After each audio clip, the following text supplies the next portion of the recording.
what I really crave, what I really, really crave is more people just having a healthy conversation where when they walk away from it, maybe they don't agree, but they understand why the other one thinks the way they do.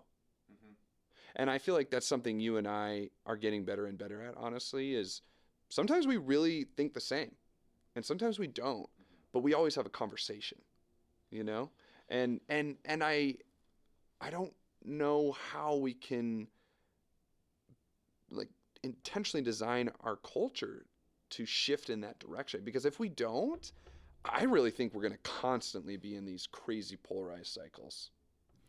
Two things come to mind when you kind of start to brainstorm. Okay, how do we have these conversations? And I think the first one is pretty obvious. It's context, time, place, setting. Right. I think about this a lot with other relationships in my life, especially like with my wife. Right. There's certain conversations that I need to wait to have. Right. There's a right time to have certain conversations, and there's definitely a wrong time. Uh, Specifically with my family, anytime alcohol is involved, probably not a good time to have hard, difficult, polarizing conversations, right? Yeah, probably not. So maybe that's when we steer clear. Although, ironically, that's when That's sometimes when they people happen. let things slide, and people are a little bit more loosey goosey with their Yeah. words. But I've learned that there are right times to have certain conversations, and there are wrong ones. Sometimes that means having to hold a reaction. To not exacerbate an issue, right? I think a couple times this weekend that came to mind where someone said something and I could have gotten very reactive and a little defensive, but I'm like time and place, and I held that conversation off until a better time, right? Maybe in the morning during coffee or something like that when people's guards are a little bit more down and people a little bit more open. Time and place and context to conversations is really important.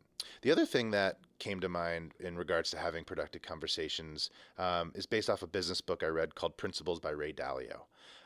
Ray Dalio is a incredibly successful investor who has written numerous incredible books, but one that I really gravitated towards is called Principles, because it basically breaks down how to craft and create a very successful team in a business. And the biggest principle that he talks about, and it's actually very similar to another book called Radical Candor that you might have heard of before.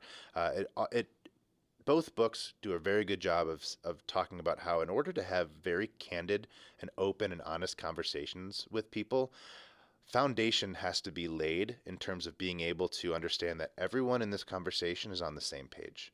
Everyone has the same goal. Everyone loves and respects each other. And anything that is said is not said in malice. It's said in order to benefit the greater team.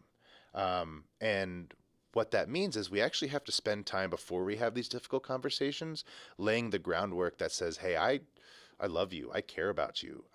I would never try to hurt you as a person. And even if we have differing views and I am passionate about those views, they don't reflect who you are as a person and they don't reflect who I am as a person.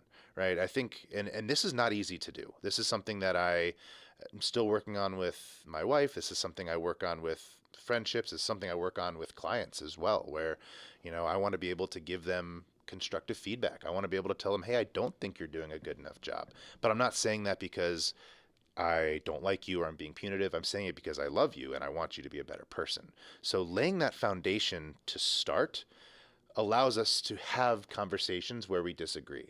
Because even when someone says something and you go, ooh, that hurt me, I can take that personally if I wanted to, your brain goes, no, no, no, I know this person. We had this conversation that says that they love me and they care about me and they're not trying to hurt me. So maybe there's a different reason they said this. Maybe it wasn't to hurt me. Maybe it was insert reason here. And I think combining those two things, and again, not easy to do, but if we can find a way to do that with our family, then all of a sudden we can have these conversations. I can have a conversation with a family member and go, hey, why did you vote for this person? Why do you care so much about this issue and not at all about this other issue that to me, this is the most important thing, Mm-hmm. right? If we can lay this foundation, this groundwork that says, hey, I love you, I'm on the same page as you, and I just want what's best for you, then we should be able to have these conversations and not get caught up in emotions and reactions.